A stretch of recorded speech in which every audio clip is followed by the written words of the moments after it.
So one level of yoga means to upgrade your technologies in such a way, what happens within you is decided only by you, nobody else but you. What happens outside of you, 100 different people decide. You never decide 100%, isn't it? Yes or no?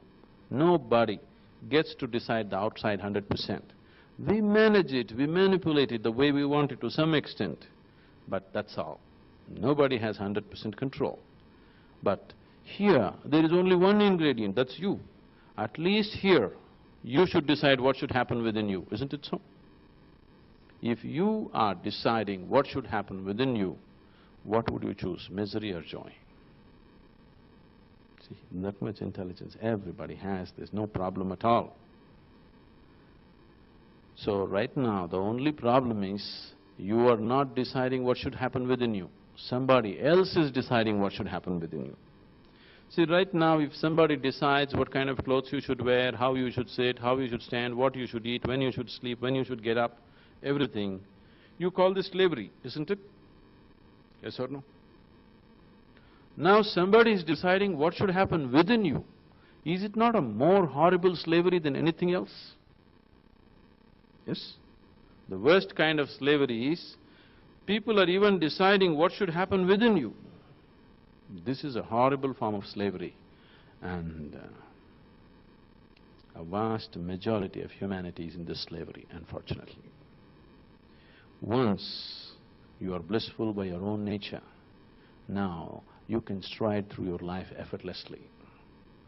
Otherwise, all the time, the fear is, what will happen to me? What will happen to me? What will happen to me means what? Maybe I will get some kind of suffering. That's the whole thing, isn't it? Maybe my happiness will go away, maybe my peace will go away. Now once nothing can happen to you, this is the way you are. It doesn't matter what it is. Next moment if you have to die, this is the way you are. Now you can stride through your life effortlessly. Otherwise your whole life is always half steps, never full steps, because the concern is always there, what will happen to me? This yoga means, this Isha yoga is just an effort. I'm trying to add numbers to my bliss party. Are you interested? Every human being is capable of being like this. Simply, this has not happened because he has not paid attention in the right direction. He's too busy fixing the outside. Fixing the outside does not change the experience of your life. Fixing the outside only makes our lives convenient and comfortable, and that's all. It cannot do anything more. Right now, the quality of your life is not dependent upon what kind of clothes you wear, what kind of car you parked outside, what kind of home you live in. No. This moment, how peaceful and joyful you are, that is the quality of your life, isn't it so? And nothing has been done to take care of that.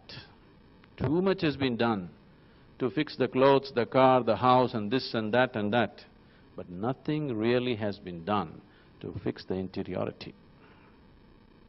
When I say internal, I am not talking about the body or the mind, because both this body and mind are external to you. As we already looked at this, body is something that you slowly accumulated, isn't it so? This is just a piece of earth right now prancing around like this, isn't it so? So body is an accumulation. What you call as mind is a heap of impressions that you have gathered, isn't it? What kind of mind you have is just what kind of societies you've been raised in, isn't it? The very way you think, feel and understand life is just the impressions that you have taken in. So this is a huge heap of impressions, this is a huge heap of food.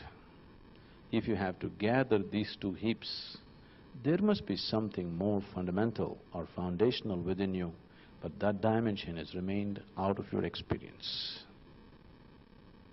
These two accumulations of body and mind are constantly subject to external realities because they belong to the external. You gathered them from outside. You can drop them part by part, isn't it? You're 100 kgs, you could become 80 kgs, 50 kgs, you drop them.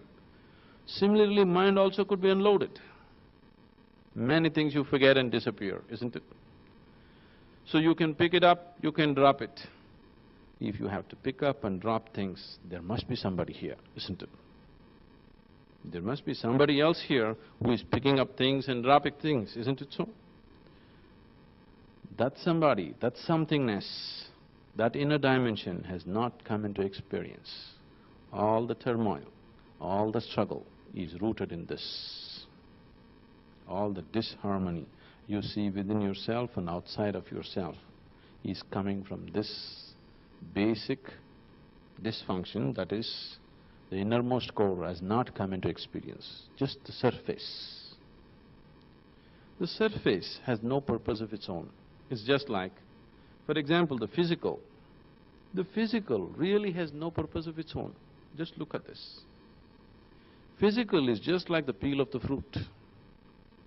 A peel has no purpose of its own. Only as a protective layer to the fruit, it means something. The moment you eat the fruit, the peel goes straight to the trash can, isn't it? Now, this body is right now very important. We have to feed it, we have to clothe it, we have to decorate it, we have to pamper it in so many different ways. But tomorrow morning, the fruit inside, if it goes away, something that you never tasted, if it goes away, nobody wants to have anything to do with this peel, isn't it? Because the fruit is inside. This is so valuable. Once the fruit is gone, it doesn't mean anything.